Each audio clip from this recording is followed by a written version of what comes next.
Solar போடணும், on grid போடணுமா of grid போடணுமான்னு தெரியலையா? ரெண்டுத்துக்கும் இருக்கிற 10 டிஃபரன்ஸஸை இந்த வீடியோவில் பார்க்கலாங்க.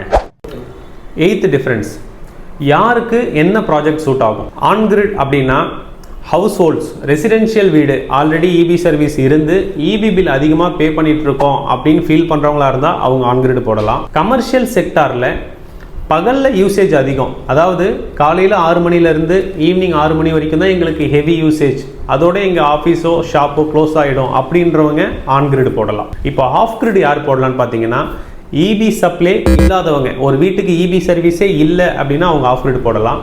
இபி பில் எங்களுக்கு 1000 ரூபா தான் வரும், எங்கள் வீட்டில் இன்வெர்டர் பேட்டரி இல்லை, கரண்ட் கட் ஆச்சுனாலும் எங்கள் வீட்டில் எனி டைம் சப்ளை இருக்கணும் அப்படின்றவங்க ஆஃப் கிரிட் போடலாம். கமர்ஷியல் பில்டிங்ஸ், ஹோட்டல்ஸு, ஜிம்மு இந்த மாதிரி இருக்கிறவங்கெல்லாம் பகலில் யூசேஜ் கம்மியாக தான் இருக்கும், நைட்டில் தான் யூசேஜ் இருக்கும். அப்போ அவங்கெல்லாம் ஆஃப் கிரிட் போட்டு ஒரு 50% இபி பில்லை கம்மி பண்ணலாம்.